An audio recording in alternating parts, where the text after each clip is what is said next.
¿Cree orar? Así arrancamos.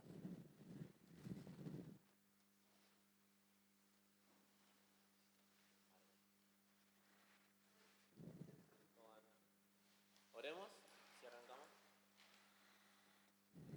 Señor, te damos gracias por este día que nos das y por la posibilidad de escucharnos para poder estar estudiando tu palabra. Gracias porque ponemos este tiempo, Señor, para hacerlo. También Germán, Señor, dispone este tiempo para poder estar compartiendo lo que ya has hablado con él y enseñado. Pedimos que esta hora, Señor, sea de bendición, que puedas abrirnos el entendimiento para conocer más a Cristo. En nombre de Jesús, amén. Amén.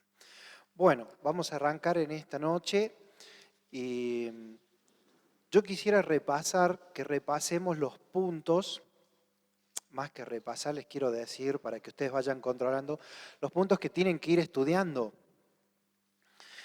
En la página 2 de sus apuntes, allí tienen el título de Cristología, viene la introducción y después vuelve a dar una pequeña definición de Cristología. Lo que me interesa que sepan de allí es hasta el segundo punto. Vieron que hay un punto seguido, dice Cristología, es esa parte de la doctrina cristiana que tiene que ver con la revelación de Dios en Cristo. Se trata del estudio de la naturaleza de Jesucristo y en particular la relación entre lo divino y humano en Él. Hasta ahí, eso lo tienen que saber de memoria y se los voy a tomar a cada uno la próxima clase. A los que están aquí presentes no le vamos a tomar nada. Esta sí queda grabada para los que faltaron, ¿no? No, no le vamos a tomar nada.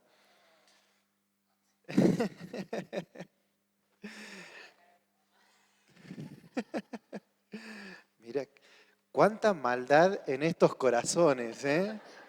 Qué bárbaro. Bueno, después en el punto 2 que dice la preexistencia de Jesucristo como Hijo de Dios, en el punto A, estudien todo. Más me interesa el concepto de esos puntos. No les voy a, no vamos, no, en el caso de que les llegue a pedir esta pregunta, yo le voy a pedir, mencione algunos sobre la existencia divina.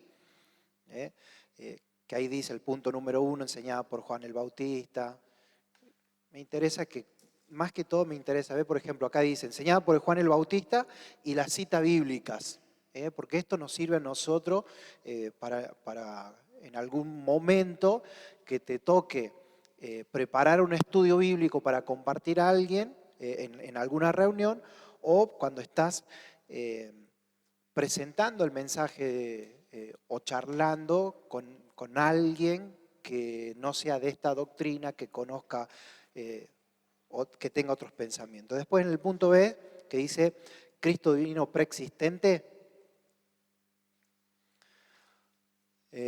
bueno, allí también son los 3 puntos. Vieron que hace la pregunta, ¿qué estaba haciendo el Salvador antes de llegar a Belén, antes de nacer? Son los 3 puntos. Después es el ministerio de Jesucristo en el Antiguo Testamento. Allí aparece la palabra teofanía. La palabra teofanía es eso, apariciones de Cristo.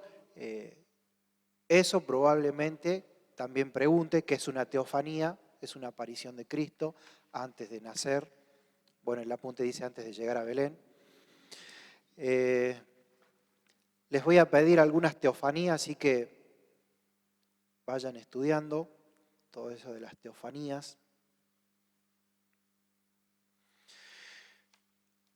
Pasamos al punto 4, la encarnación de Jesucristo. El enfoque correcto de la encarnación. Todo eso se lo tienen que saber. Es cortito.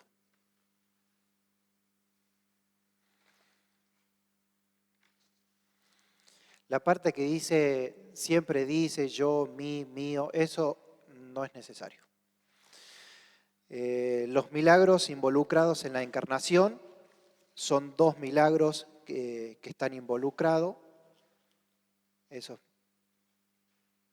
le pueden hacer un pequeño resumen, porque ahí si les pregunto esto es el concepto o la idea de los dos milagros. Después pasamos a lo que vamos a ver hoy. Hoy continuamos en el punto 4, en el subpunto E, en la página número 5, las profecías acerca de la encarnación.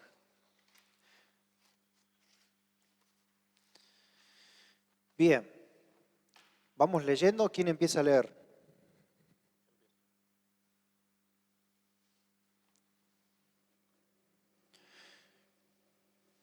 Ahí vamos leyendo, no vamos a buscar las citas, porque en este punto y en todos los que vamos a ver está el concepto con la cita bíblica. Y yo ya les voy a decir, van a tener algunas tareas. Ustedes por estar presentes tienen doble punto. Ah. Bien, así que vamos, empezamos leyendo. Las profecías acerca de la encarnación en el Antiguo Testamento, uno por el profeta Isaías, dos por el profeta Miqueas. En el Nuevo Testamento se le hicieron anuncios celestiales acerca de la encarnación a por lo menos 8 personas o grupos: a Zacarías, a María, a Elizabeth, a los pastores, a los magos, a Simeón. Bien, ahí quiero hacer una aclaración. Más que una aclaración, una corrección del apunte. Vieron que dice en el punto E, al ladito del título, dice en el Antiguo Testamento, son los dos primeros puntos, pertenecen al Antiguo Testamento. Y ahí después que dice por el profeta Miqueas, ahí está la cita, después dice en el Antiguo Testamento, en el Nuevo Testamento, perdón. Eso ya pertenece, los puntos 3 al punto 9. Todos esos son los anuncios de esta profecía en el Nuevo Testamento. Ahí sería punto aparte, ¿no? Exactamente. ¿Sigo? Bien, sigamos entonces. Las razones de la encarnación. ¿Por qué la encarnación? Por el nacimiento virginal. Dios nunca hace nada sin un buen motivo. En este caso había unas 14 razones excelentes para que se produjera la encarnación. Uno, para revelar a Dios, al Dios invisible, para cumplir la profecía, para garantizar el pacto davídico. El pacto davídico le aseguró a David que algún día un heredero de su propia simiente reinaría sobre Israel en su trono para siempre. Bien, ahí vamos a buscar estos versículos. Vamos a 2 de Samuel, capítulo 7, verso 8 al 17, y después vamos a Lucas.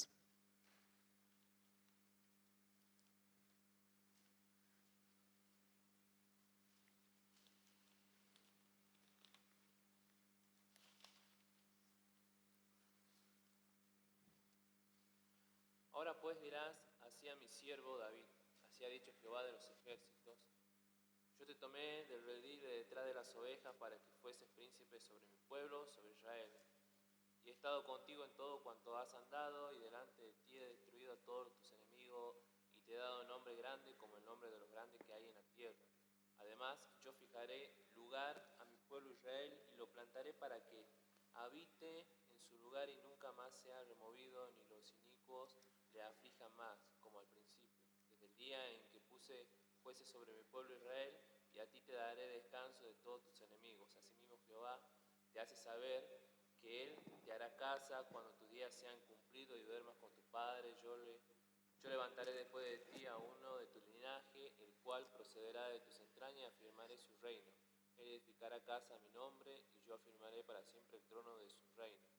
Yo le seré a él padre, y él me será a mi hijo, y si él hiciere mal, yo le castigaré con vara de hombre y con azote de hijos de hombre. Pero mi misericordia no se apartará de él como la aparté de Saúl, al cual quité de delante de ti, y será firmada tu casa y tu reino para siempre delante de tu rostro, y tu trono será estable eternamente. Conforme a todas estas palabras y conforme a toda la visión, así habló Natán a David. Bien, allí está el profeta Natán anunciando este pacto que Dios mismo hacía con David. Vamos a Lucas, capítulo 1, verso 31 y 33. ¿Alguna de las chicas que lean?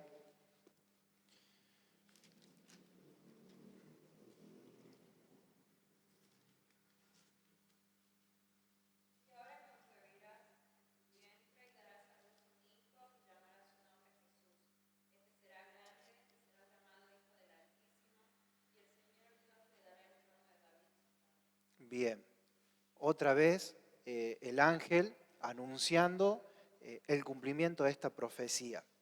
Ahora, fíjense que lo que estamos viendo, ¿no? Que es las razones de la encarnación.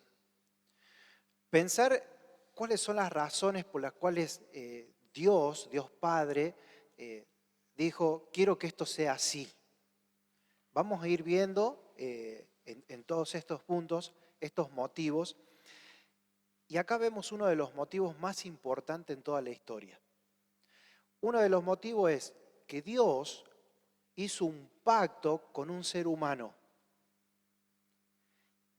y ese pacto se cumplió, porque vamos a ver acá la fidelidad de Dios también.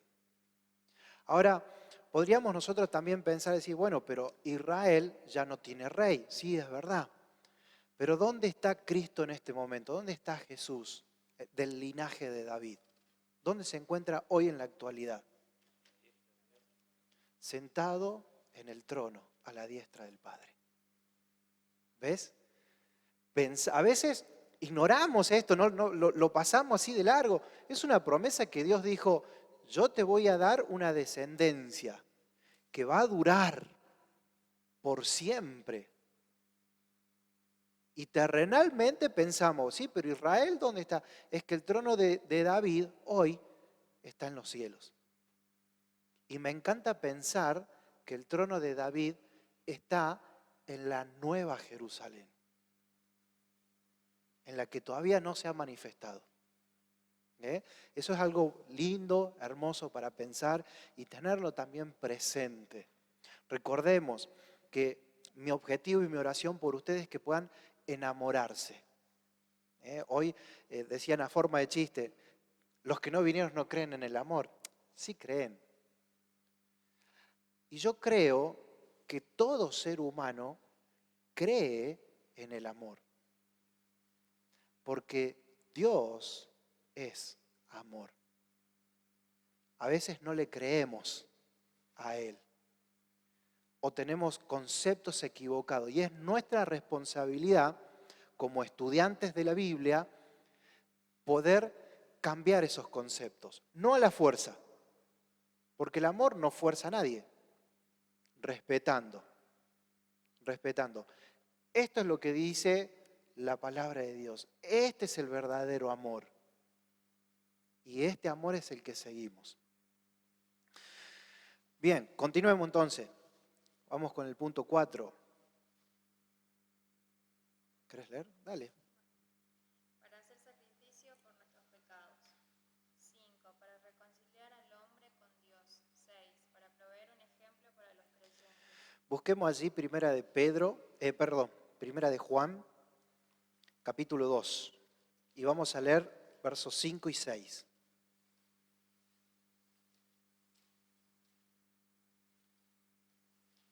Pero el que guarda su palabra, en este verdaderamente el amor de Dios se ha perfeccionado. Por esto sabemos que estamos en él. El que dice que permanece en él debe andar como él andó. Bien. ¿Cuántos son maestros de escuela dominical acá? ¿O le enseñaron a algún niño? ¿Vos tenés hijos? Bien.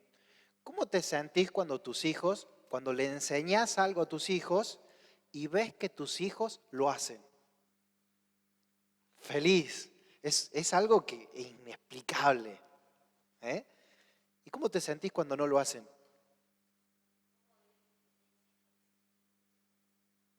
Decepción.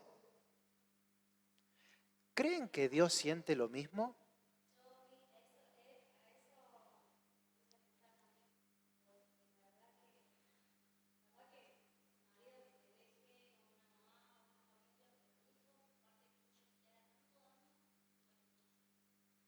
Claro.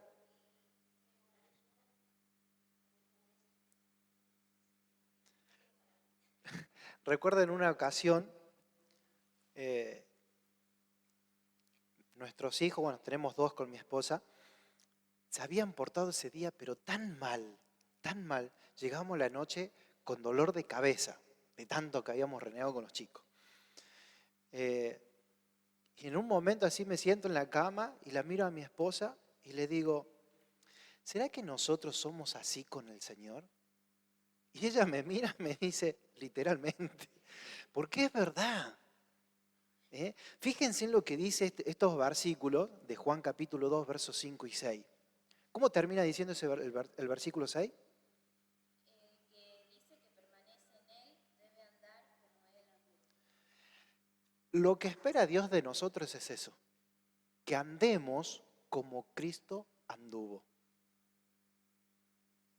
Así que cada vez que vos escuches en la Biblia, o que vos leas en la Biblia, o que escuches algún mensaje, la frase que debemos alegrar a Dios o que debemos producir gozo en el corazón de Dios, está haciendo referencia a esto, a nuestra obediencia a Él. Recién les decía, es nuestra responsabilidad enseñar. Estamos preparándonos para enseñar a otro la verdad. La mejor forma de enseñar es con la práctica. Con la práctica. La mejor forma que mi hijo aprendió a leer la Biblia fue cuando él me veía leer la Biblia. Hubo un tiempo en nuestro matrimonio, en mi matrimonio, que nos costaba mucho la lectura bíblica. A todos nos cuesta. A veces nos levantamos, estamos con todas las tareas, exámenes y un montón de cosas. Cuesta sentarse y a veces uno se quiere convencer diciendo, no, a la noche lo hago. Y llega la noche y no lo hace, no lo hacemos. Y hubo un tiempo en que tanto a mi esposa como a mí nos estaba costando mucho la lectura, nuestro devocional. Y en ese momento, en esas lecturas rápidas que sabía hacer, escuché un mensaje, leí un versículo que dice que es mi responsabilidad como esposo purificar a mi esposa con la palabra de Dios. En ese tiempo yo me levantaba a la mañana temprano, salía y volvía a la noche por un trabajo que estaba haciendo. Decía, ¿cómo puedo en este tiempo purificar a mi esposa? O más bien, ¿cómo puedo motivarla a mi esposa a leer la Biblia? Y entonces agarré y dije, ya sé, yo no puedo motivar a mi esposa si yo no leo. No la voy a motivar a leer la Biblia si yo no la leo. ¿Cómo hago para que ellos me vean, tanto mis hijos como mi esposa, que me vean que yo sí leo la Biblia? Entonces, ¿qué hice? Recuerdo que en un momento mi esposa me dice, yo desayunaba a la mañana y dejaba la taza ahí. Mi vaso de café lo dejaba ahí y me iba. Entonces mi esposa me decía, sería bueno que lo dejes en la pileta a la taza. Bueno, perfecto. Eso me llevó a pensar lo siguiente. Digo, si yo me pongo a hacer mi devocional a la mañana temprano, que eso demandaba de mí que me levante mucho más temprano de lo normal, voy a dejar la Biblia abierta en la mesa. Si ella podía ver esa taza en la mesa, digo, puede ver también la Biblia. Y resultó. Dice, mi esposa me cuenta después que ella se levantaba y veía la Biblia abierta y se sentaba y leía la Biblia. ¿Ves? Busqué una forma. Pero sí para poder lograr eso, yo tuve que entender, primero esto, que si yo no lo vivía, no iba a poder influenciar a nadie. No hay nada más hermoso y causa un gozo tan grande cada vez que entro al cuarto de mi hijo y lo encuentro leyendo la Biblia. Y yo a veces me pongo a pensar, digo, ¿en qué momento le dije a mi hijo que tenía que leer la Biblia? Sinceramente, yo no recuerdo, pero sí tengo recuerdos de él verme leer la Biblia. ¿Ves? Influenciamos con lo que hacemos, no con lo que decimos. ¿Sí? Bien, continuamos. 7. Para proveer al creyente como con un sumo sacerdote. 8. Para destruir al diablo y sus obras. 9. Para escapar de la maldición histórica. A. Sobre la simiente de Adán. B. Perdón, ahí agreguenle, ¿vieron que dice Romanos capítulo 5, verso 12? La lectura es hasta el versículo 19. Eso para que lo lean después en sus casas. Bien. Sí. Sobre el rey Joacim y su hijo Joaquín. Estos dos malvados gobernantes, Joacim y Joaquín, fueron juzgados por Dios y se les advirtió que su simiente física jamás prosperaría sobre el trono de David. 10. Para sanar a los quebrantados de corazón. 11. Para pregonar libertad a los cautivos. 12. Para proclamar el año agradable del Señor. 13. Para dar vida abundante. 14. Para glorificar al Padre. Bien. Encontramos 14 razones por la cual fue la encarnación de Cristo. Ahora, esto me salteaba del punto 6, para proveer ejemplo. Cristo fue un gran ejemplo para nosotros. Y vamos a encontrar, tanto como Pedro y Pablo, reiteradas veces van a hablar sobre seguir sus pisadas, de que tenemos este ejemplo que Cristo nos dejó. O sea, cada vez que vemos esto, y ¿quién lo dice? Cuando estudiás sobre la vida de Pedro, que era una persona que se dice que él no sabía leer ni escribir, ¿cómo llegó a dar tales discursos? Estudiar el discurso que da Pedro allí en el tiempo de Pentecostés es impresionante por las palabras y las terminologías que va a utilizar. Dicen grandes estudiosos que analizan textos, que es un texto de una persona muy elocuente. Y uno, ¿cómo puede ser que Pedro, que era un pescador, llegue a hablar de esa manera? Es que estuvo al lado del mejor, del más grande. Aprendió del mejor. Y nosotros hoy estamos estudiando, aprendiendo del mejor. No de mí, de Germán. No soy el mejor. Cuando Pablo dice, sed imitadores de mí como yo de Cristo, no está diciendo sean Pablos.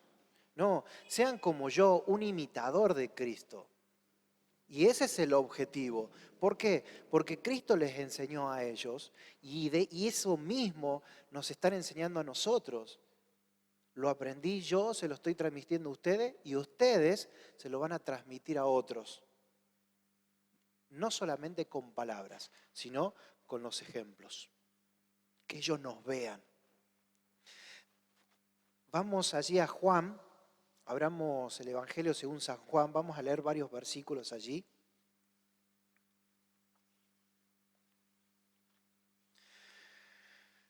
Evangelio según San Juan, capítulo 13, verso 31. Vamos a leer también el 14, así lo van buscando y lo van leyendo rápido. Capítulo 14, verso 13 y capítulo 17, verso 4. Esas mismas citas están repetidas en el apunte. Así que bueno, Evangelio según San Juan, capítulo 13, verso 31. Que lo tenga, que lo lea bien fuerte. Después de que Judas salió, Jesús le dijo a otros discípulos: Ahora la gente podrá ver lo grande y poderoso que soy, el Hijo del Hombre. Gracias a mí también podrán ver lo poderoso y grande que es Dios. Bien, el capítulo 14, verso 13. Todo lo que pidiereis al Padre en mi nombre, lo haré, para que el Padre sea glorificado en el Hijo. Capítulo 17, verso 4.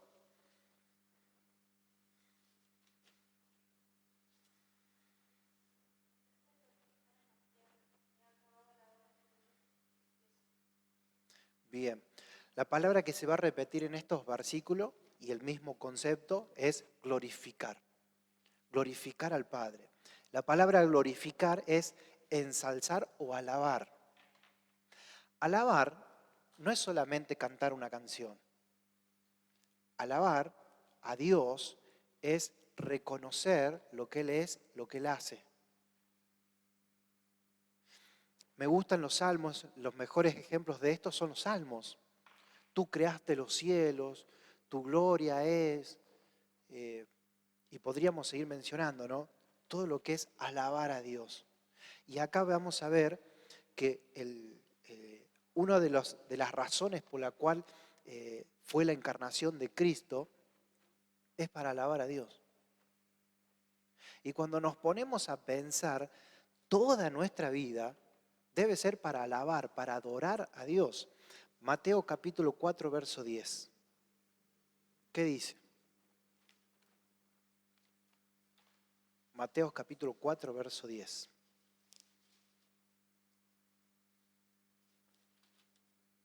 Entonces Jesús le dijo, vete, Satanás, porque escrito está, al Señor tu Dios adorarás y a Él solo servirás. Bien. Cristo mismo, citando un mandamiento bíblico, va a decir a quién le tengo que adorar. ¿A quién? ¿Mm? Y de acá voy a sacar dos palabras de ese versículo, adorar y servir. Adorar y servir. ¿Por qué? Porque el servicio que yo dedico a Dios debe ser la actitud correcta y la motivación correcta. Porque cuando la actitud no es la correcta, mi adoración a Dios no llega. ¿Se entiende? Cuando servís a Dios en el ministerio, aquí en tu iglesia, estás adorando a Dios. Pero cuando mi actitud no es la correcta, ya dejo de adorar a Dios. La motivación correcta. ¿Por qué lo estoy haciendo? ¿Porque busco gloriarme a mí mismo? Quiero ser reconocido, En nuestra iglesia había un hermano que cada vez que había una actividad grande, él estaba ahí. Él estaba ahí. Y él estaba al lado del misionero invitado. Y él le decía, sí, porque esto, porque aquello, estamos haciendo, sí, porque nosotros en nuestra iglesia tenemos este ministerio, aquel ministerio. Le presentaba a la iglesia. Pero cuando ya no estaba el misionero, que no aparecía en ninguna de las reuniones. Y viene un hermano y me dice, che, ¿qué podemos hacer con este fulano que cada vez que pasa esto? Qué sé yo? Y yo le digo, mirá, no le des importancia. Digo, porque lo que es de hombre se va a acabar. Todos los misioneros que llegaron a conocerlo pensaban que él era un hermano muy activo en la iglesia. De repente cayó uno de estos misioneros que lo conocían, de sorpresa a la iglesia. Venía de paso y pasó por la iglesia y no lo encontró y preguntó. Y a los hermanos que él preguntó, todos le dijeron lo mismo. No, es que el hermano solamente viene cuando hay alguna conferencia o alguna actividad importante, después ya no viene más. ¿Ves? Cuando tu servicio, tu motivación para el servicio a Dios es el correcto, alabás a Dios. Y ese servicio que vos haces continúa, permanece. Con mi esposa hemos, por la ayuda, por la guía del Señor, hemos creado un ministerio que se llama Dones y Talentos en Acción. Lo tenemos en nuestra iglesia. Este ministerio, el objetivo de este ministerio era que cada adolescente pueda conocer su don y darle un espacio para que ellos puedan desarrollar su don y su talento. Que aprendan que esto que ellos tenían, tanto su don como su talento, debían glorificar a Dios. Cuando iniciamos este ministerio estábamos con mi esposa y otro matrimonio más, éramos 4. Hoy en día nosotros ya no estamos en ese ministerio, pero ese ministerio continúa. Y cada año que se realiza esta actividad, son más chicos los que participan. Y si mi motivación hubiese sido para que todos me conozcan o para que recibir todos los aplausos, yo estaría con ellos, Tal vez ese ministerio no tendría la magnitud que tiene hoy en día. Todo lo que es el punto F, este último que vimos, las razones de la encarnación, hay que estudiarlo. Sí, y ¿sabés qué estoy pensando? Con los hermanos que no vinieron se lo vamos a tomar, no. Toda la lista. Acá la idea de escojan unos 4 o 5 y para que se lo sepan. 4, 5, 6, por ahí vengo enojado, tuve un mal día, vengo enojado, les tomo los 14. Nah. No.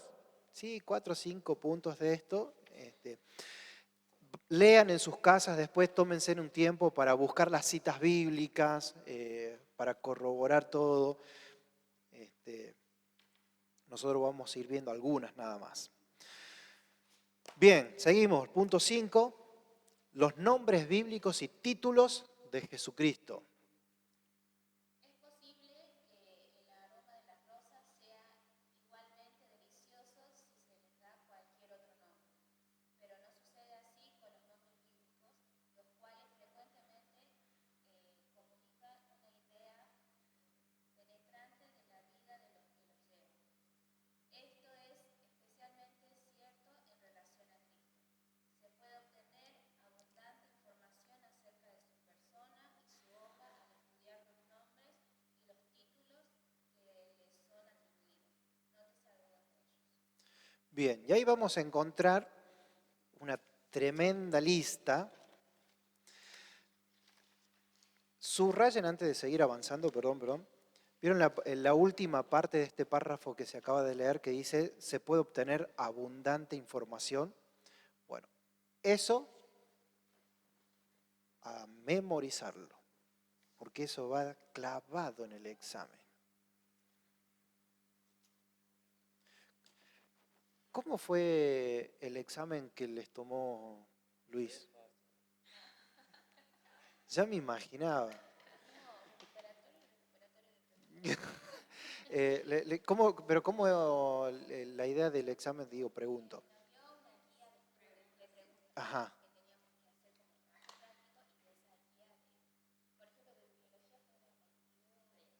21 preguntas. Yo estaba pensando hacer unas 120 preguntas más.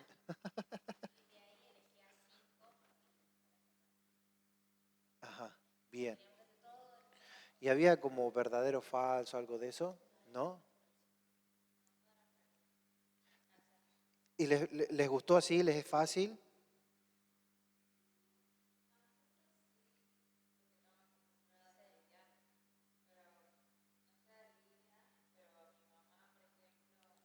Les cuesta. Si les pongo, por ejemplo, completar la frase que falta, cosas así, poner verdadero o falso, ¿sí, no? ¿Más fácil? O para motivarla a ellos a que sigan estudiando.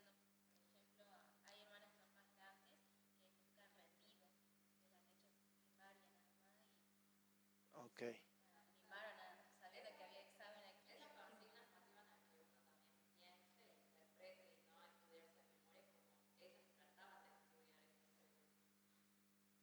Bien. Bueno, yo les voy a tomar eso, pero seguramente va a haber 60 preguntas. No hay que hacerlo tan fácil, ¿no? No. Bien, seguimos. Ahí vamos a encontrar la lista de un montón de los nombres con los versículos que apoyan dónde aparecen estos nombres y títulos. Fíjense, llegamos allí al punto que dice, fue llamado por estos nombres por las siguientes personas. Ahí vamos a tener una tarea para que traigan para la próxima clase.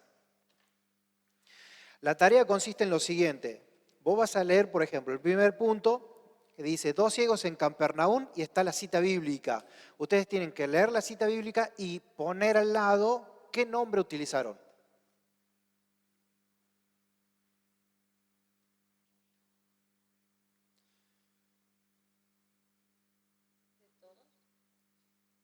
Claro. Y no me sigan preguntando porque les No, mentira. No, ¿vieron hasta donde dice pastor? Esa parte ya no. Vieron que el último punto de este dice Pascua, 1 Corintios capítulo 5, verso 7. Bueno, después en los siguientes va a aparecer pastor, buen pastor, el gran pastor y todas las citas bíblicas donde aparece lo mismo allí con el punto de Rabí. Lean, como tarea también, solamente la lectura de eso. Y después llegamos al yo soy, llamado así. Acá vamos a encontrar los 7 yo sois, que se encuentran en el Evangelio según San Juan, así que vayan abriendo sus Biblias en el Evangelio según San Juan.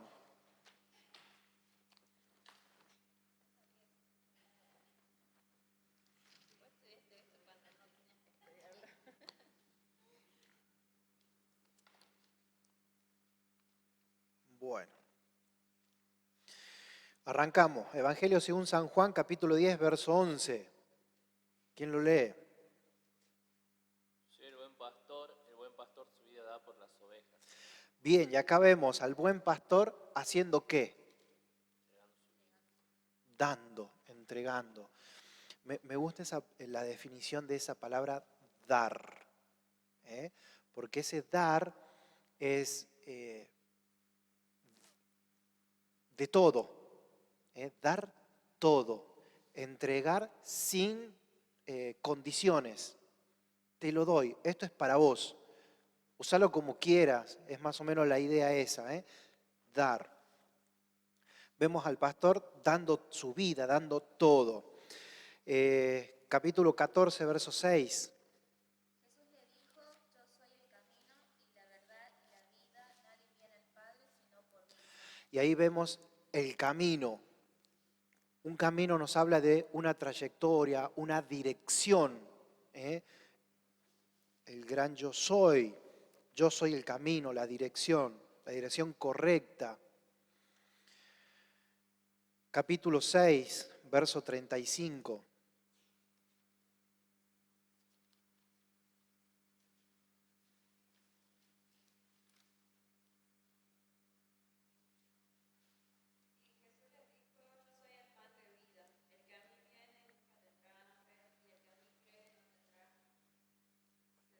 Sed jamás. Bien, y acá vamos a ver el yo soy que sacia,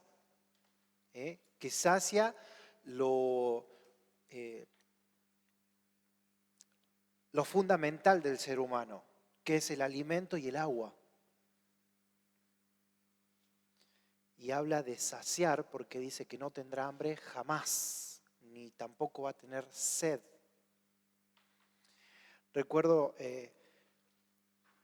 este versículo me llevó a pensar a mí que si yo no me alimentaba de la palabra de Dios, no alimentaba mi espíritu, el día que yo muera, yo pensaba esto, voy a tener mucha hambre y ya no va a haber cómo saciar esa hambre. Y ese pensamiento fue lo que me llevó a mí a leer la Biblia, leer y leer. Leía tanto la Biblia que sin saber estaba estudiando materias bíblicas. Cuando llego al instituto, en mi primer año, los profesores, yo veía que los profesores lo que hacían en mi mente era acomodar todo mi conocimiento. Fueron acomodando, fue muy bueno para mí. Y a veces decimos, no, pero yo no puedo dar un estudio bíblico porque yo no estudié en ningún instituto bíblico. Y nos olvidamos que tenemos el Espíritu Santo. Y el Espíritu Santo nos enseña todas las cosas. Solo tenemos que tener disposición. Estar disponible y esforzarnos en el estudio bíblico. Seguimos entonces. Yo soy la luz del mundo, capítulo 9, verso 5. Mientras yo estoy en el mundo, soy la luz del mundo. Bien. Si yo les preguntara, ¿para qué nos sirve la luz? Hoy en día se corta la luz y ¿a qué hora viene la luz? Yo trabajo de electricidad y a veces me llaman en algunas casas y me dicen, necesito que venga urgente, se me cortó la luz. Y la voz de la persona que me llama es desesperada. Es una persona totalmente desesperada. Necesito la luz, necesito la luz. ¿Y antes cómo vivían? ¿Sabes que antes también tenían luz? Iluminaban de diferentes maneras. Cuando Cristo se presenta como yo soy la luz, en esa época se entiende muchísimo mejor que ahora. ¿Por qué? Porque la luz que existía en esa época era más una luz de sector. Por lo tanto, vos podías ver con profundidad lo que había en ese sector. En cambio, hoy en día las luces abarcan mucho más, pero impide que veas los detalles. Recuerdo que una abuelita me llama y me dice, mira, yo quiero cambiar la iluminación de mi cocina. Dice, porque yo veo poco y esta luz es poquita, me dice. Bueno, le digo, entonces yo entro a su casa y veo, le cambio, le instalo otro sistema de iluminación y dice, y cuando le prendo queda impactada la abuelita porque había mucha luz. Y me dice la abuelita, ay, mira, dice, ahora empiezo a ver las manchas de las paredes. Claro, ¿ves? La idea cuando Cristo dice yo soy la luz, es esa idea, demostrar que Él cuando llega a tu vida, llegó a la mía, nos mostró lo que realmente somos. Él muestra lo que debemos cambiar en nuestra vida. Él es la luz que va a dar esa iluminación, que va a iluminar todas aquellas partes oscuras en nuestras vidas.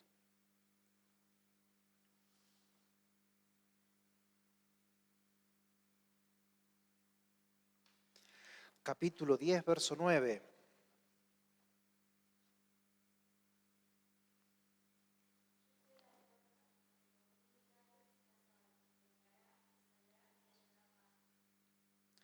Bien, la puerta. Dice que por mientras hallará ¿qué? Pastos. Eso es la idea del pasto. Habla de... hay un lugar que sabemos ir en verano con mi familia, que es uno de los diques, no recuerdo el nombre, que es yendo por la cornisa, a Jujuy. Y que vos llegás hasta un lugar que se puede llegar con vehículo, después tenés que entrar caminando. Y vos entrás caminando y es un sector muy ripioso, por ahí medio dificultoso si no vas viendo bien, pero pasa ese lugar y está al final del cerro con un pasto verde hermoso. Y que ese pasto verde, parece que se mete el pasto verde en el agua. Y es un lugar que nos gusta ir porque nos hace sentir en paz, tranquilo. Es un lugar, por lo menos en el horario que nosotros vamos, van muchas familias ahí. Y vos podés pescar, podés meterte al agua. La idea de esto, dice que hallará pasto, es esa imagen de encontrar un lugar donde reposar, donde relajarte.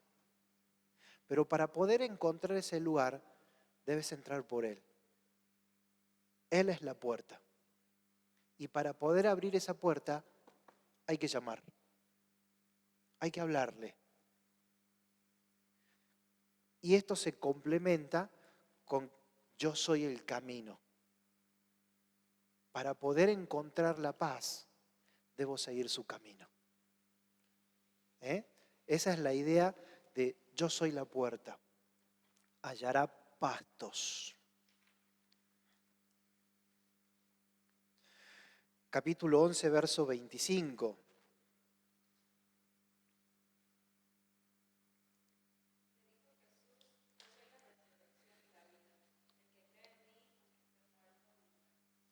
Bien, y acá habla de la vida en abundancia, de estar muerto. Recuerden que la palabra muerto es separación. Aunque estés separado, El que cree en mí va a estar unido, va a estar en mí. Y esto se relaciona con el capítulo 15, verso 1. Yo soy la vid verdadera y mi padre es el labrador. Todo ese capítulo nos va a hacer entender que sin Él no podemos hacer nada. Sin Él, sin el yo soy, no podemos hacer nada. Fíjate, si vos decís, bueno, yo me voy a dedicar al estudio bíblico, necesitamos de su luz para poder entender estas cosas, estas profundidades. Necesitamos en la vida el camino correcto, la dirección correcta. Lo necesitamos a Él en toda nuestra vida. En toda. O sea, resumiendo todo esto, necesito al yo soy. Necesito de Él en toda mi vida. ¿Quieren que paremos un ratito? ¿Sí? ¿Seguro? Sigo, ¿eh?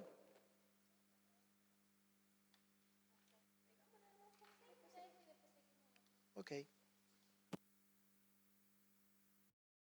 O sea que el nacimiento de Jesús no ha sido la primera encarnación de Cristo. ¿Cómo? El nacimiento de Jesús no fue la primera encarnación de Cristo. ¿Se toma como encarnación a la Estefanía? No. ¿En No, cuál punto estás mirando? no en el que empezamos. Ujú. La profecía acerca de la encarnación. Porque bueno, el lunes pasado había dicho de que había, o sea, cuando se le apareció a Josué, era persona, era, Claro. A ver, te podías confundir con una persona más. sí, visiblemente. Gracias por decirlo, porque eso es algo que hay que aclararlo. Visiblemente. Fíjate que hay una confusión acá, una tremenda discusión. ¿Se acuerdan cuando Abraham se encuentra con los dos ángeles y dice que estuvieron comiendo con él? Bueno, entonces se preguntan eso, si uno de ellos era Cristo o no era Cristo. Si decimos que uno de ellos era Cristo, decía, entonces comió, a veces no podemos explicar con profundidad eso. Ahí, cuando se encuentra eh, eh, el ángel de Jehová con Jacob, y dice que estuvieron luchando, eh, no podemos interpretar que era una lucha de cuerpo a cuerpo, que hubo contacto físico. ¿Sí? No podemos interpretar, pero tampoco podemos descartarlo, porque no aclara nada cómo era esa lucha. Es más probable que era una lucha de discusión, de palabras, por lo que termina diciéndole a Jacob, no te voy a dejar hasta que me bendigas. O sea, no voy a dejar de estar hablándote. Pero también podemos, o sea, son cosas que no quedan tan claras. ¿Cómo? El ángel a él. Esas eran capacidades que ellos tenían.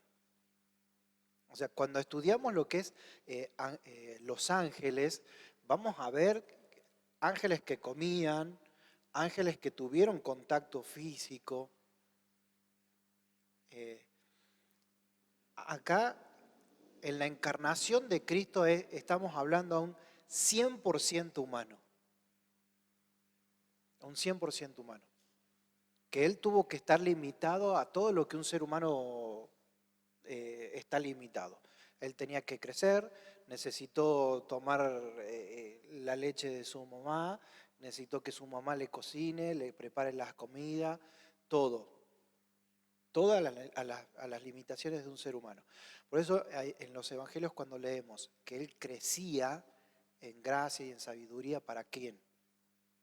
Para los hombres, que era con los que se relacionaba, y para con Dios. Pero al entrar en el estudio de los ángeles, ahí encontramos en algunos casos que estos ángeles eran tangibles. Y todo lo que comían y bebían y todo eso.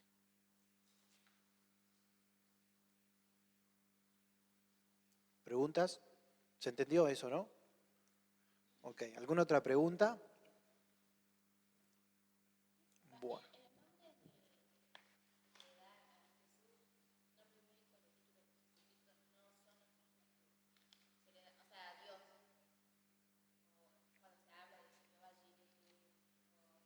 Todo eso es.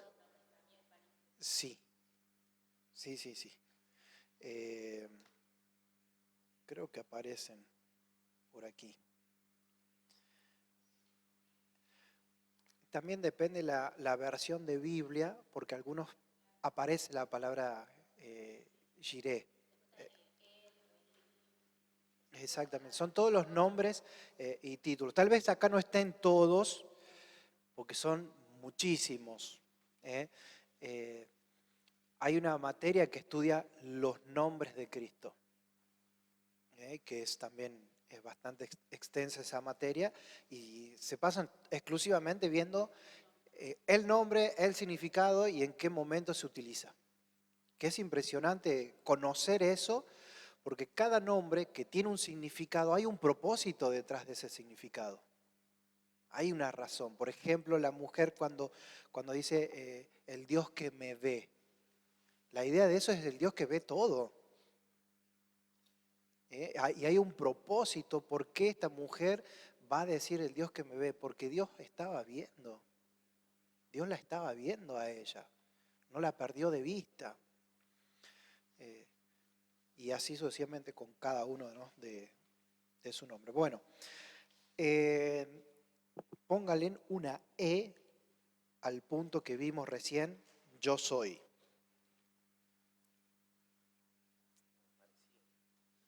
¿Viste? Vos pensaste que me iba a olvidar de eso, ¿no? Y entramos a la humanidad de Jesucristo. Bien, arranca diciendo en el punto A que tenía linaje humano. Después buscan ustedes los versículos. Tenía cuerpo, alma, espíritu, un espíritu humano. Vamos buscando Mateo, capítulo 26, verso 12. Otro que busque Evangelio según San Juan, capítulo 12, verso 27. Otro que busque Lucas, capítulo 23, verso 46. Mateo, capítulo 26, verso 12.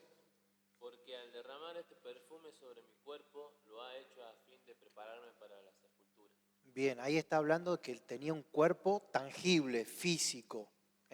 Lo veían, lo tocaban. Mateo dije, no, Juan capítulo 12, verso 27. Ahora está turbada mi alma, ¿qué diré? Padre, sálvame de esta hora, mas para esto he llegado a esta hora. Bien, allí está hablando del alma, de su propia alma. Como todos nosotros, él tiene un alma. Lucas, capítulo 23, verso 46.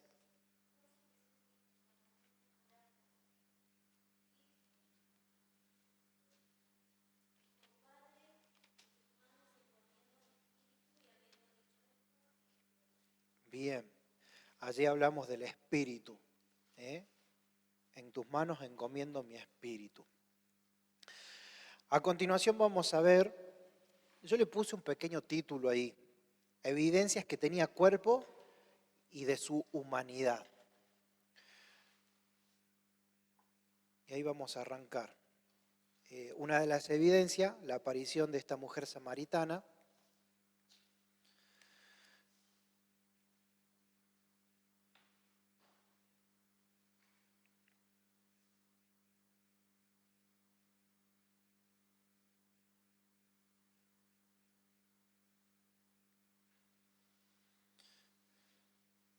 Bien, ¿quién quiere seguir leyendo? No vamos a buscar los versículos porque tenemos mucho por abarcar aquí.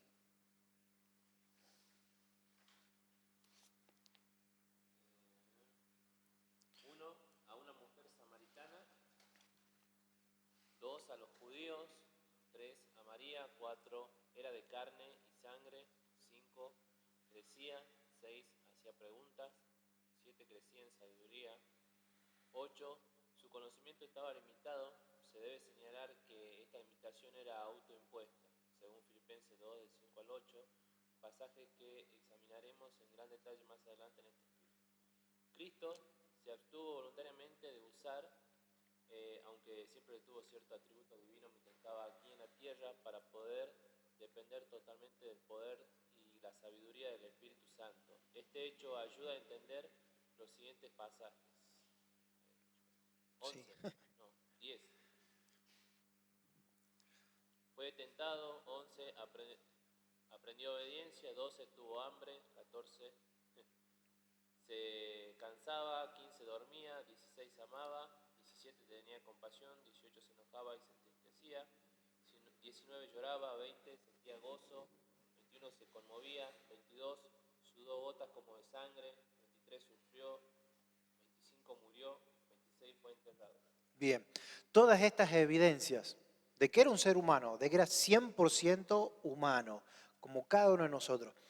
Y esto, al compararlo a un ser humano común, es exactamente igual. ¿Eh? Tenemos hambre, tenemos sed, lloramos, nos entristecemos, nos enojamos, bueno, y podríamos mencionar algunas otras cosas más. Las evidencias, ¿no? Veamos la deidad de Jesucristo, mostrada por el Antiguo Testamento. Vamos buscando Salmos, Salmo 110, 1. Vamos a encontrar allí en el Salmo 110, 1 el testimonio de David.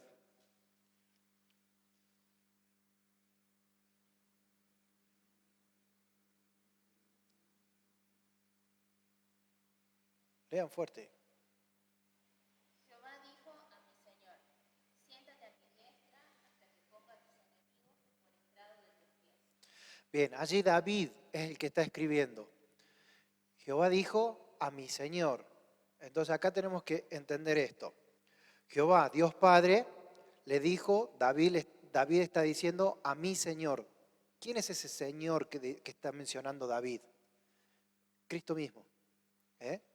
Siéntate. O sea que esas palabras están dirigidas para Cristo. Vamos a Daniel capítulo 7, verso 13 al 14.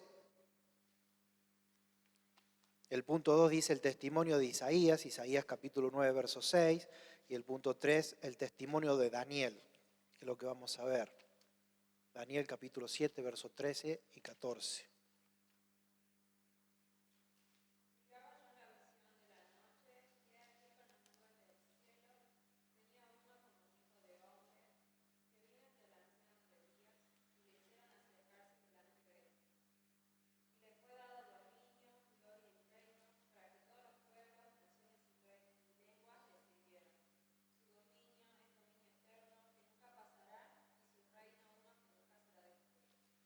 Bien, allí vemos la visión de Daniel y todo lo que él está viendo.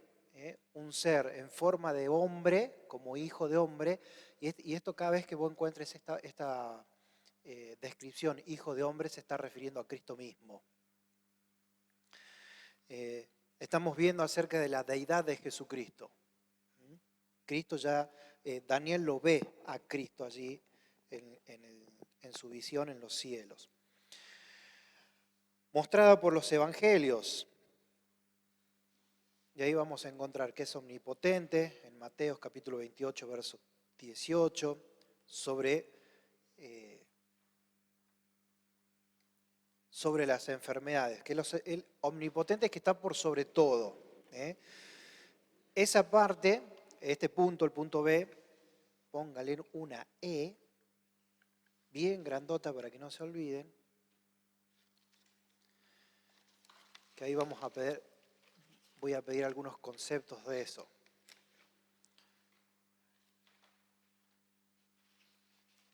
Bien, entonces veíamos en el punto B, mostrada por los evangelios. En los evangelios vamos a encontrar a Cristo mismo como omnipotente, omnisciente, omnipresente, omnisciente, que entiende, sabe, siente, omnipresente, que está en todas partes. Bien, después vemos allí en los diferentes libros que se lo ve como Dios o que se lo trata como a Dios mismo. Todos estos puntos, omnipresente, omnisciente, son para estudiarlos con su cita bíblica.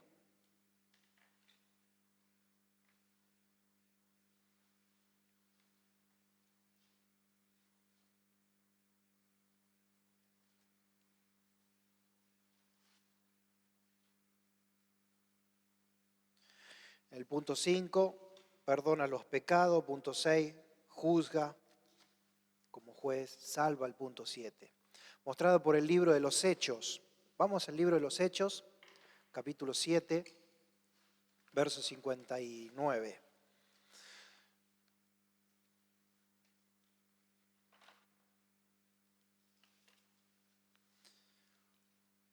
Vamos a ver.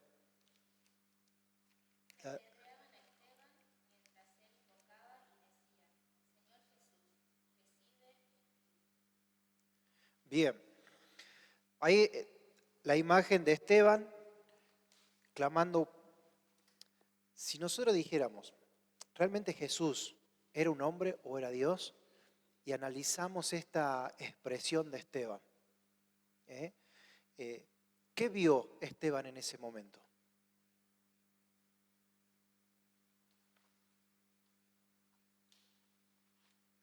¿A quién? Él lo ve. A él le dice, te encomiendo. Y esa expresión es la misma que dijo Jesucristo. Es la misma que dijo Jesucristo cuando estaba en la cruz. Yo te entrego. Y pensar de que Jesucristo no era Dios, leer todos estos acontecimientos, no cabe duda. Realmente Cristo es Dios. Cristo es Dios. Ellos lo creyeron y Esteban lo vio en ese momento. Como les contaba en la clase pasada, la visión de Juan. Juan lo vio. Y no lo ve aquí en la tierra, lo ve en el cielo.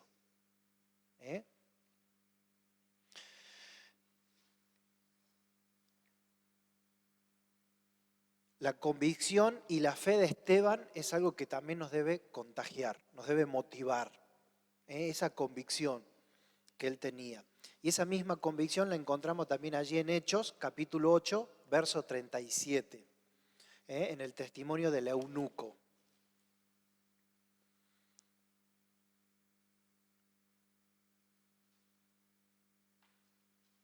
¿Quién lo tiene? Hechos capítulo 8, verso 37.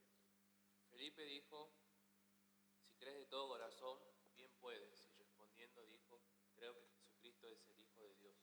¿Ve? La declaración, yo creo que Jesucristo es la afirmación positiva de esta persona, de un eunuco. Otra vez vuelvo a ver, convicción y fe. ¿Por qué quería resaltar esto? Porque en ocasiones nuestro comportamiento, nuestra forma de conducirnos en nuestra vida, no muestran estas convicciones, no muestran esta fe. Nos olvidamos que Cristo está vivo, nos olvidamos que Él nos ve, nos olvidamos de todo lo que Él es. Pensar en todos los nombres y títulos de Cristo nos tiene que llevar a nosotros a confiar más, a descansar más en Él. Estás atravesando un conflicto, Él es tu abogado. Estás pasando necesidad, Él es tu proveedor. Necesitas, no sé, Él está ahí. Como dijo alguien en una ocasión, al alcance de una oración, de un clamor. Está esperando a que nosotros digamos, bueno, Señor, Tengo esta necesidad y vos sos el que sustenta todo. No dudes. No dudes en pedir. No dudes en buscarle. La convicción que tenía Esteban en ese momento. Y pregúntate si vos estuvieses en el lugar de Esteban. ¿Tendrías esa convicción? ¿Tendrías esa fe? Si vienen personas y se empiezan a burlar de vos, ¿seguirías teniendo esa convicción, esa fe? A veces, en las circunstancias que atravesamos, decimos, Señor, te pido que me ayudes en esto. Y no sabemos esperar. Los tiempos son de Él. Él va a obrar. Vos tenés que esperar y nada más. Recuerdo en una ocasión, en una discusión, era, sí, pero la fe sin obra es muerta. Pará. Todo depende en la situación en la que estés atravesando. Por ejemplo, no tengo trabajo, Señor, te pido que me des trabajo y me siento en mi casa. Bueno, obviamente que la fe sin obra es muerta. Hay cosas que vos sí podés hacer y que debés hacer. El ejemplo más claro en todo esto es en la resurrección de Lázaro. ¿Cristo podía resucitar a Lázaro? Claro que sí. ¿Por qué Cristo le dice, llévenme en donde estaba? ¿Él sabía dónde estaba? Claro que sí, sabía. ¿Por qué Cristo dice, quiten la piedra de encima? ¿Podía él quitar la piedra? Claro, sí. Calmó la tempestad en el mar, ¿por qué no podía quitar esa piedra? Lázaro, ven fuera. ¿Podría Jesús entrar a sacar? Sí, podía. Pero hay cosas que nosotros debemos hacer. Y cuando no tenemos convicciones, no las vamos a hacer. Y podemos tener toda la fe sin esta convicción y no va a pasar nada. No va a pasar nada. Tanto Esteban como este eunuco tuvieron convicciones. Yo creo que Jesús es el Hijo de Dios. Por lo tanto, creo también en todo esto.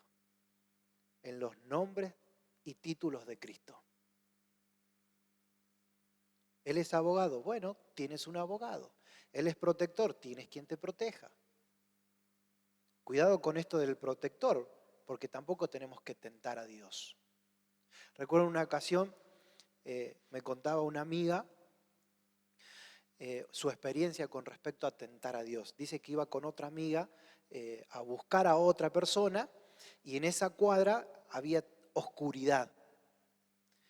Más atrás venía un grupo de varones, también de la misma iglesia, y dice, no, crucemos nosotros, total, Dios nos cuida. Y cuando iban casi a mitad de cuadra empezaron a escuchar voces de chicos que habían escondidos. Y ellas empezaron a correr.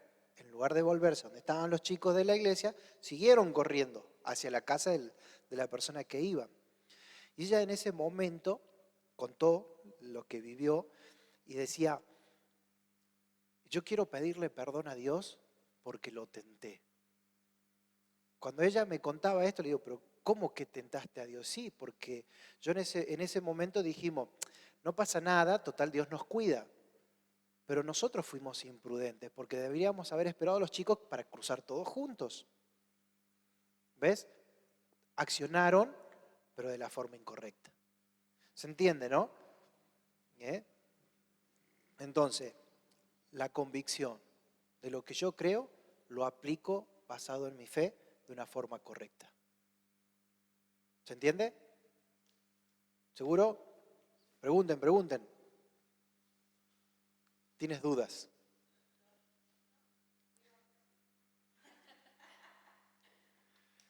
Yo quedé con duda ahora. No sé si me dijiste que sí estoy con duda o no tengo duda. Sí, no. No entendí. Bien.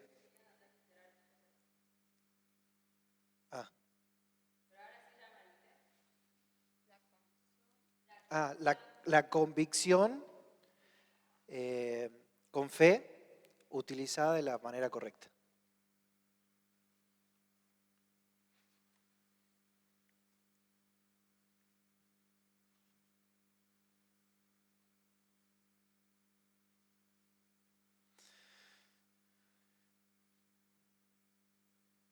La deidad de Jesucristo mostrada en las epístolas, en la escritura de Pablo, de Pedro, de Judas, de Santiago, de Juan. Alguien que lea lo que sigue y después del punto 5.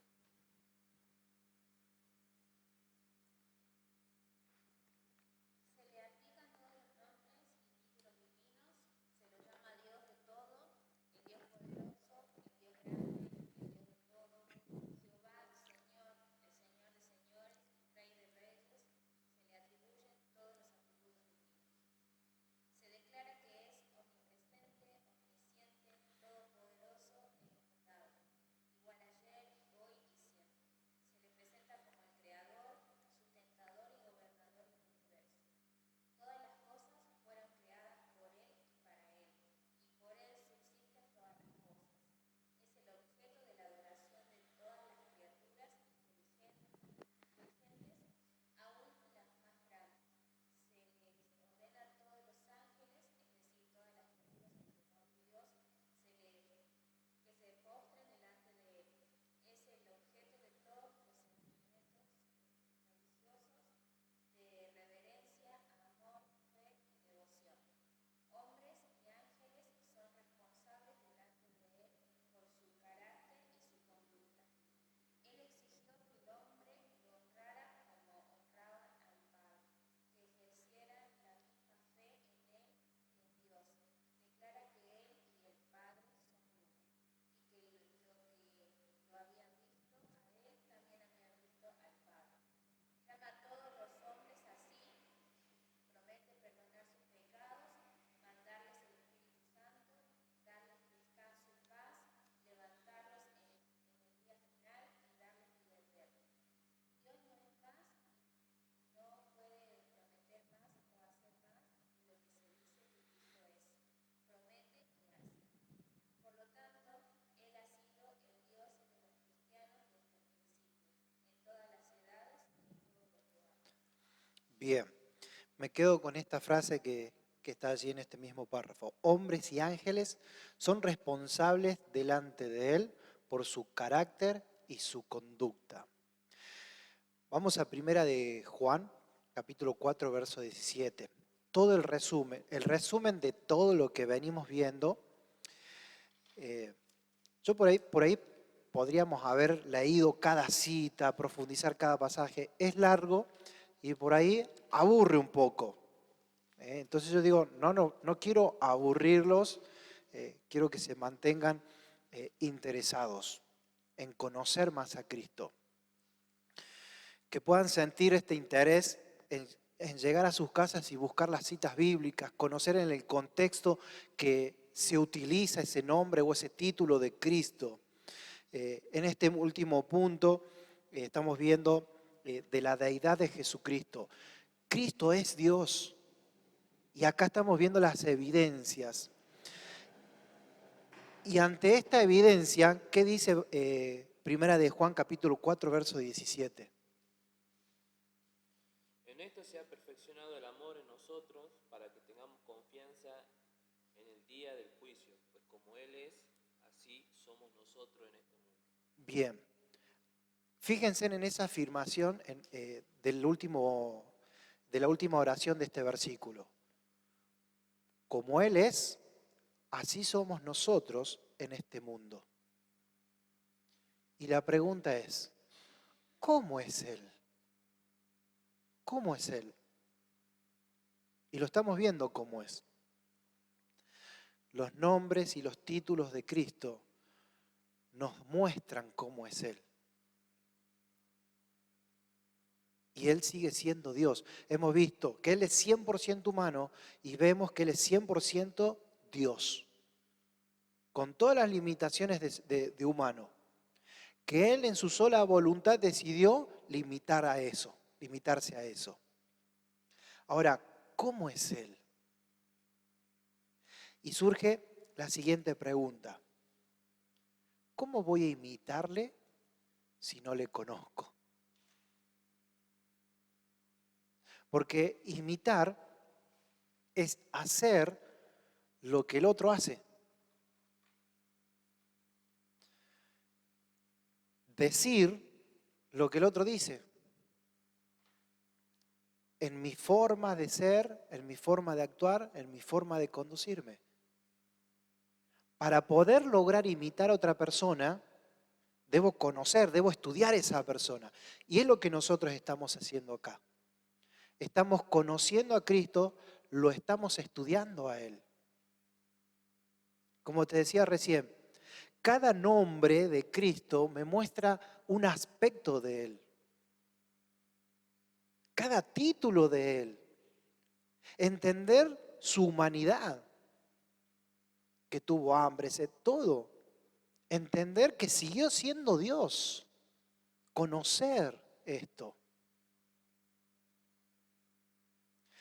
Cuando más le conoces, más confías en Él. Y más le amás. Entonces, no te canses, no te rindas, no bajes tus brazos. Continúa estudiando. Seguí conociéndole. No te quedes con esto poco, hay muchísimo más. Hay muchísimo más por conocer de Él. Yo te voy a enseñar de una forma limitada. Pero si vos abrís tu mente y tu corazón para conocerle más, le vas a conocer. Si yo digo algo que en realidad Él no es, le estoy mintiendo al mundo. Le estoy mintiendo al mundo. Por eso debo preocuparme en conocerle más. No te canses de conocerle. No bajes los brazos, no dejes de venir. Que sea esta materia, este tiempo de estudio que ustedes organizaron todos los lunes, no solamente con esta materia, sino con todas las otras materias que van a venir, que sean una prioridad en tu vida. Que sean una prioridad, no lo otro. Porque lo otro no lo vas a poder hacer si no haces esto. No vas a poder lograr con excelencia un servicio a Dios si no aprendemos cómo es Él, qué es lo que Él quiere, cómo le gusta a Él que haga yo las cosas. ¿Me van siguiendo en eso, no? Ok. Qué gran misión que tenemos. Seguimos. La impecabilidad de Jesucristo. ¿Quién quiere seguir leyendo? Cristo no pecó. Se nos informa que no conoció pecado. Según el Corintios, no hizo pecado, no tuvo pecado. Estos hechos acerca de la ausencia de pecado de Cristo mientras estuvo en la tierra son atestiguados por muchas personas, algunas de las cuales eran sus enemigos. 1. Pilato. 2. La esposa de Pilato. 3. Judas. 4. El ladrón moribundo. 5. El centurión romano. Bien, busquen los versículos que aparecen ahí, así los leemos.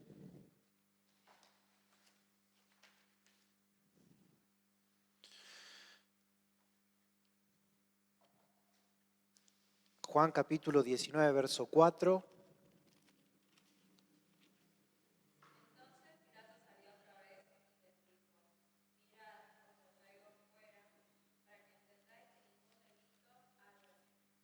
Bien.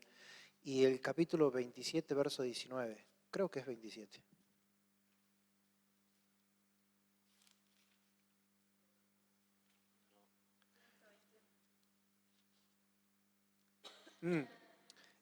El versículo 27 de Juan 19. Acabo de encontrarle un error.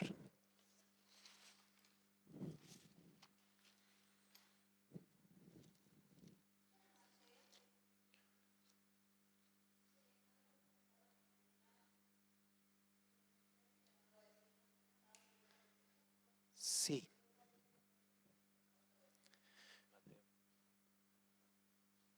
Mateos, capítulo 27, ¿no? Ok. Muy bien. Está con ganas de estudiar. Puntos extras. Porque ¿cómo no puedo decir que era mentira? Quedó grabado. Bien, entonces seguimos. 27:4 de Mateo. Diciendo yo el pecado, entregando sangre inocente, mas ellos dijeron, ¿qué nos importa a nosotros? Lucas capítulo 23, verso 41, el ladrón moribundo.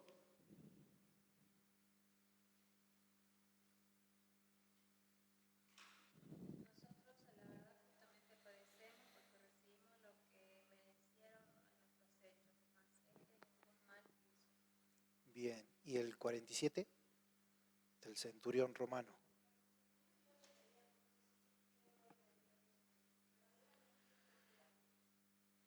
¿Sabe de qué me habla todos estos versículos? El testimonio que tenía Jesús delante de sus enemigos. A veces, viste que cuando haces tu currículum y piden referencias, buscas las mejores referencias, buscas las personas que vayan a hablar bien de vos. Y aquellas malas referencias, queremos que nadie las conozca. Tenemos un área en la cual no queremos que nadie conozca. Y sabés que tus enemigos sí las conocen. Y de ahí se agarran para hacerte algún mal. Fíjate, era tan grande el testimonio que tenía Cristo, que aún sus enemigos daban buen testimonio de Él. ¿Qué ejemplo nos deja Él? Para que podamos evaluar el testimonio que tienen las personas de nosotros y poder mejorarlo. Porque tenemos un desafío acá también, que el testimonio que ellos conozcan de mí quede ahí y que empiecen a formar el testimonio de Cristo en mí. El testimonio de Cristo en mí. Que ellos comiencen a ver el testimonio de Cristo en mí. Y para eso tenés que tomar una decisión sencilla, pero muy complicada.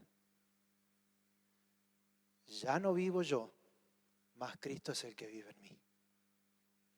Suena lindo, pero es difícil. ¿Sabes por qué es difícil? Porque tenemos años viviendo de una manera diferente. Hoy tenemos la oportunidad de cambiar eso. Y Dios nos da esa capacidad de poder cambiarlo. Tenemos todas las herramientas de poder cambiar ese testimonio. Qué gran desafío, ¿no?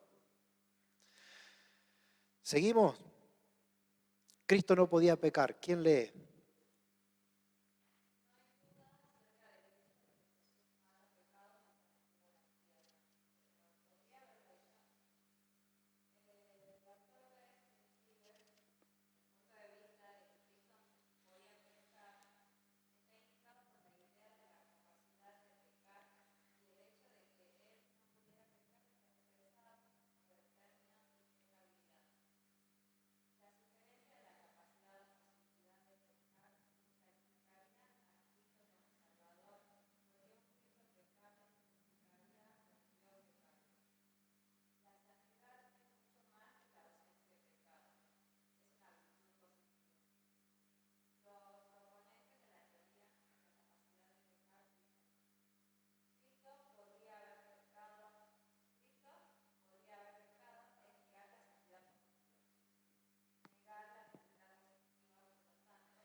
Esa última oración, remarquen, porque esa entra también en el examen.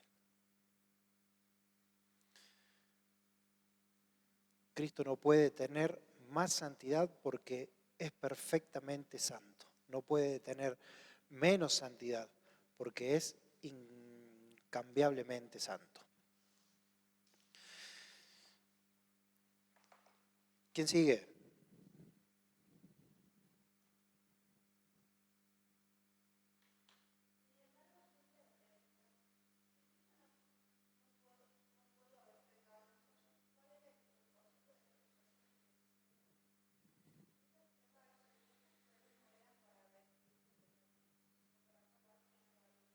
Bien, ¿se entiende eso, no? Fíjense allí en Santiago capítulo 1, verso 14, perdón. Santiago capítulo 1, verso 14.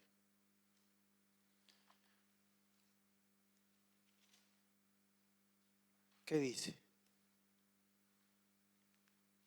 Sino que cada uno es tentado cuando de su propia concupiscencia es atraído y seducido. Somos atraídos, somos seducidos por un deseo interno que tenemos nosotros los seres humanos. Ese deseo, ese apetito que está dentro, Satanás lo utiliza para sacarnos de su voluntad. Ahora, ¿por qué Cristo no podía pecar? Ese deseo interno no estaba en Cristo. Sí fue tentado.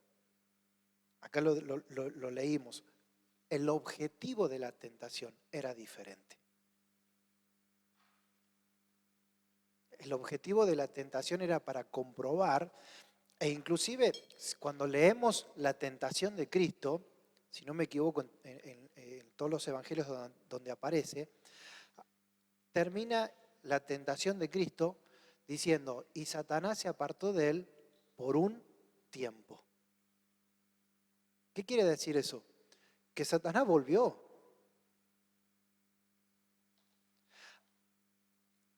Tal vez Satanás, yo supongo que Satanás no entendía que él no podía pecar. Pero en los propósitos de Dios Padre, para que Cristo fuese tentado, era para mostrarnos a nosotros esto. Para que nosotros hoy podamos entender esto. Él no puede pecar. ¿Por qué? Porque es 100% Dios. Su santidad es mucho más de lo que nosotros podemos llegar a imaginar o a entender. Que nosotros nos esforcemos, nos preocupemos, nos volvamos locos, por llamarlo así, de poder alcanzar esa santidad, es para frustrarse. Porque nosotros seguimos siendo pecadores. Seguimos pecando. No a la manera de otros, pero seguimos teniendo nuestros pecados. Santiago nos muestra esto y va a mostrar ese deseo interno en nuestro interior. Vamos a 2 de Corintios capítulo 5, versos 20 y 21. Anoten ese versículo porque se lo tienen que memorizar. No le digan nada a los que no vinieron, así los aplazamos. No. 2 de Corintios capítulo 5, versos 20 y 21. Así que somos embajadores en nombre de Cristo, como si Dios rogase por medio de nosotros. Rogamos en nombre de Cristo, reconciliados con Dios. Al que no conoció pecado, por nosotros lo hizo pecado, para que nosotros fuésemos hechos justicia de Dios en él. Fíjense en este pasaje que Él se hizo pecado. Él cargó todos mis pecados, todos tus pecados. Lo que cometimos, lo que cometemos y los que vamos a cometer. Por nosotros. Y pensar que Él hizo esto para darme la oportunidad de tener una vida diferente. Un embajador, con todo lo que significa ser un embajador. ¿Querés saber lo que hace un embajador? Googlealo. ¿Qué hace un embajador? ¿Qué representa un embajador? Muchísimo. ¿Qué privilegios tiene un embajador? Muchísimos. Muchísimos. Nosotros tenemos privilegios como embajadores de Cristo que no disfrutamos por no conocerlos. Y no conocer estos privilegios es menospreciar la obra de Cristo por nosotros. Y eso es terrible. Es terrible. Porque tremendo sacrificio que Él hizo de renunciar a toda su deidad para hacerse un todo hombre, para que yo sea un embajador, y menosprecio al no darle interés, al no cumplir la misión por la cual he sido llamado. La misión que tengo por todo lo que Cristo hizo por mí. ¿Viste que lo que Cristo hizo por mí no es solamente perdonarme? Es mucho más. Y va cobrando sentido al conocer cada uno de los nombres, de los títulos, al conocer su deidad, al conocer su humanidad. Va cobrando sentido, voy entendiendo, voy viendo cuáles son mis compromisos, voy evaluando todo lo que estoy haciendo bien y lo que estoy haciendo mal, que seguramente es muchísimo más lo que hago mal que lo que hago bien. Y esto nos lleva a pensar a nosotros en 2 Corintios 5, 20 y 21. Lo que Él hizo se resume ahí. El propósito por lo cual lo hizo por mí. Cargó todo lo malo de mí, para que yo sea alguien diferente. Cobra sentido realmente. Me hace sentir muy mal. Me hace sentir que soy la peor basura del mundo. ¿Y cómo no nos vamos a sentir así? Si yo pensaba que estaba haciendo mucho para el Señor, ahora me doy cuenta que no estoy haciendo nada. Nada. Les contaba de los ministerios que hice con mi esposa. Son nada comparado a lo que Él hizo por mí. Y a lo que sigue haciendo y a lo que va a hacer. Se me nubla mi mente al pensar todo lo que Él puede llegar a hacer en mí. Es tremendo todo lo que Él está dispuesto a hacer por mí. Y solo vimos, no sé si llega al 1% de todo lo que Él hizo por mí. Y estamos comenzando a reflexionar.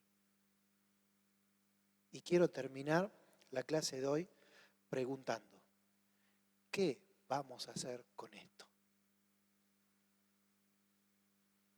Es tu respuesta. Yo ya sí tengo mi respuesta, que se la dije a Él. Él la sabe. Y yo quiero animarte que tu respuesta la sepa Él, no tu compañero que está al lado. ¿Sabes por qué? Porque si tu compañero que está al lado sabe tu compromiso y si fracasas, va a venir tu compañero y te va a decir, ¿para qué te comprometiste a hacer esto? ¿Para qué le dijiste? Si mira, más mal te vas a sentir. O tal vez sea bueno que lo compartas, porque te va a ayudar a que no le falles. Porque mejor es de dos que de uno solo. Y cuando veo cómo cómo Cristo fue trabajando, jamás estuvo solo. El único momento de todo su ministerio que estuvo solo fue en aquella cruz. Porque todos nosotros le dimos la espalda.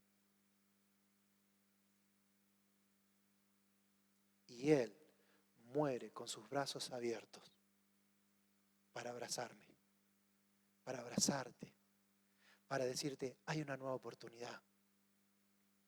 Fallaste, fracasaste, levántate, Continuemos, sigamos la carrera, todavía no se acaba, hay tiempo. O por lo menos hoy tenemos tiempo. Mañana no sabemos. Pero esto nos lleva a reflexionar que tenemos una labor que hacer y la vamos a cumplir. Porque nos propusimos estudiar a Cristo. Porque le estamos conociendo y vamos a hacer lo que nos toca hacer. ¿Oramos para terminar? Amado Dios y Padre, queremos agradecerle por su gran amor para con nosotros. Gracias por tener misericordia para con nosotros. Gracias por tu gracia. Gracias por derramar tu inmenso amor. Gracias por lo que podemos conocer en esta noche.